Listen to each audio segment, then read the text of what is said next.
नमस्कार, आइमा मीडिया में आपका स्वागत है। कोलकाता रेप मर्डर केस मामले में पश्चिम बंगाल की मुख्यमंत्री और तृणमूल कांग्रेस सुप्रीमो ममता बनर्जी की मुश्किलें बढ़ती ही जा रही हैं। रेप के खिलाफ पूरे राज्य में प्रदर्शन हो रहे हैं। अब पार्टी में भी बगावत शुरू हो गई है। कोलकाता के आरजीकर रेप मर्डर मामले में लेकर पश्चिम बंगाल की ममता बनर्जी की सरकार बैकफुट पर है। रेप मामले में कोलकाता पुलिस, आरजीकर प्रशासन और ममता बनर्जी की पार्टी तृणमूल कांग्रेस के नेताओं पर सवाल उठाए जा रहे हैं।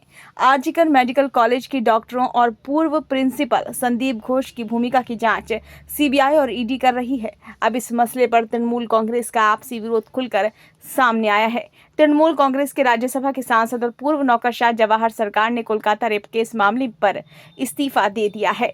जवाहर सरकार के मुख्यमंत्री ममता बनर्जी को लिखे पत्र में कहा कि मैंने पिछले 1 महीने से आरजीकर अस्पताल में हुई घृणित घटना के खिलाफ हर किसी की प्रतिक्रिया को धैर्यपूर्वक देखा है और सोच रहा हूं कि आप पुरानी ममता बनर्जी की तरह क्यों नहीं कूदती और सीधे जूनियर डॉक्टर से बात क्यों नहीं करती हैं। सरकार अब जो दंडात्मक कदम उठा रही है वे बहुत कम और बहुत देर से उठाए गए कदम हैं। आंदोलनकारियों के प्रदर्शन का ममता बनर्जी द्वारा विरोध किए जाने पर जवाहर ने आपत्ति जताई है। शुरुआत में ममता बनर्जी ने दावा किया था कि यह आंदोलन लेफ्ट बीजेपी का आंदोलन है। इसके पीछे ममता बनर्जी ने राज्य में अशांति फैलाने का आरोप भी लगाया था। अब ममता बनर्जी के बाद टीएमसी के नेता भी उसी सुर में बयान दे रहे हैं। जवाहर सरकार ने कहा कि मेरा मानना है कि जो लोग इस आंदोलन में उतरे हैं वे गैर राजनीतिक और स्वतः स्फूर्त तरीके से विरोध कर रहे हैं। उनका विरोध करना सही नहीं है। कुछ साल पहले जब राज्य में सत्ताधारी दल तृणमूल कांग्रेस पर विभिन्न मामलों में भ्रष्टाचार के आरोप लग रहे थे, उस समय भी जवाहर सरकार ने अपना मुंह खोला था। इस बार भी उन्होंने भ्रष्टाचार का मुद्दा उठाया। उन्होंने कहा कि राज्य की आम जनता का जो स्वतः स्फूर्त आंदोलन और गुस्से की अभिव्यक्ति इस समय हम सब देख रहे हैं, वे कुछ पसंदीदा नौकरशाहों और भ्रष्ट लोगों के बाहुबल के कारण है।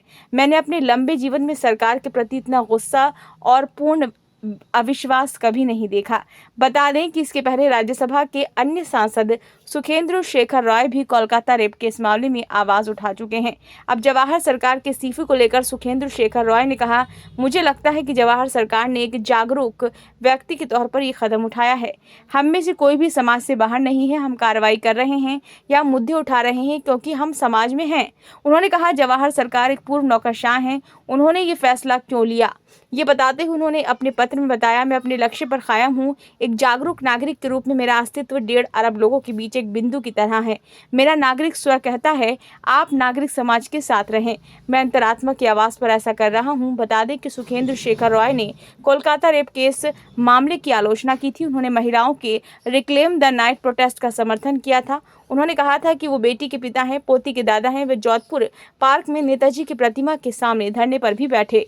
फिर 1 सितंबर को सुखेंदु ने बेस्टिल के पतन की याद दिलाने के लिए एक्स हैंडल पर पोस्ट भी किया था।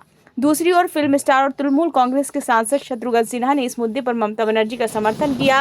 उन्होंने कहा कि इस मामले में मैं सीएम ममता के साथ हूं, उनका मजबूत सिपाही हूं। उन्होंने कहा कि ममता बनर्जी की सरकार ने रेप के खिलाफ विधानसभा में अपराजिता बिल लाया है। ये बिल जबरदस्त है। मैं गवर्नर से अपील करता हूँ कि जल्दी से जल्दी पास करें। दूसरी ओर टीएमसी के नेता कुणाल घोष ने कहा कि जवाहर सरकार एक सम्मानित व्यक्ति हैं। वे एक देश के सर्वश्रेष्ठ नौकरशाहों में से एक हैं। उन्हें अपने बारे में कोई भी निर्णय लेने का पूरा अधिकार है। हम बस इतना कहना चाहते हैं कि हम भी उनके पत्र की भावना से सहमत हैं।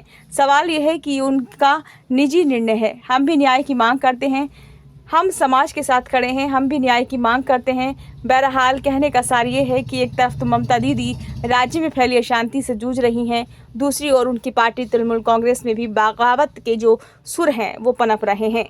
ऐसे में ममता इन चुनौतियों से कैसे निपटती हैं ये तो आने वाला वक्त ही बताएगा।